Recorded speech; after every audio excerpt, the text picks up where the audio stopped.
తొందరగా చంపేయండని చెప్తారు. అయితే చివరిసారిగా ఔరంగజేబ్ షంభాజీని మహారాజుని ఇలా అడుగుతాడు. మా షరతులని అంగీకరించు, ఇస్లాంని స్వీకరించు, నేను నిన్ను సజీవంగా విడిచిపెడతాను. కాని షంభాజీ మహారాజు తన ధర్మం, స్వాభిమానానికి కాస్త కూడా వెనక్కి తగ్గలేదు. చివరికి ఔరంగజేబ్ చెప్పాడు, షంభాజీ, నేను నీ ముందు ఓడిపోయాను. నా కొడుకుల్లో ఒకరైనా నీలా ఉంటే నేను హిందుస్థాన్ మాత్రమే కాదు, ప్రపంచమంతా నా గెలుపు జెండాను ఎగరవేసేవాడిని.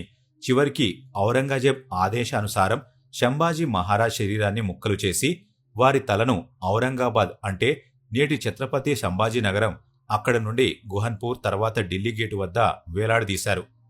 షంభాజీ మహారాజు ఎంత గొప్పవాడు అంటే తాను ఇతర రాజుల వలె నన్ను విడిచిపెట్టండి, క్షమించండి, ఆశ్రయం ఇవ్వండి చెప్పలేదు.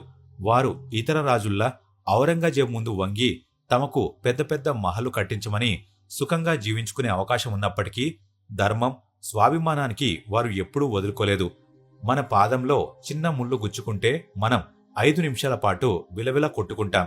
కాని షంభాజీ మహారాజు 8 రోజుల పాటు మొఘల్స్ పెట్టిన చిత్రహింసలు భరిస్తూ సహించాడు.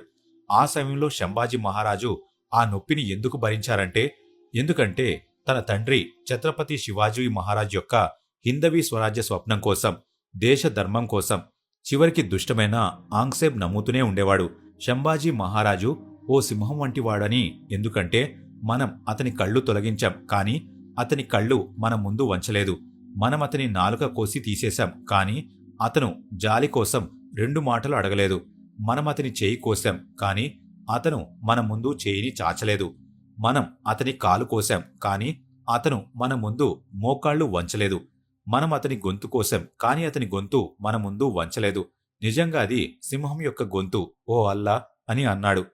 తర్వాత మైరాటాన్ ఛత్రపతి సంభాజీ మహారాజు శరీర భాగాలను సేకరించి వాటికి అగ్ని సంస్కారం చేశాడు. ఛత్రపతి శివాజీ మహారాజు చితి నుండి వెలువడిన అగ్నిజ్వాలలు ప్రతి మరాఠా శరీరంపై అంటుకున్నాయి. మరాఠా వారు ఇక్కడే ఆగలేదు. వారు మొత్తం మొఘల్ సల్తనతను భారతదేశ పటం నుండి మాయం చేశారు. ఆంగ్లేయుల క్రూర మొఘల్ సామ్రాజ్యానికి ముగింపు మైరాటానిచ్చింది.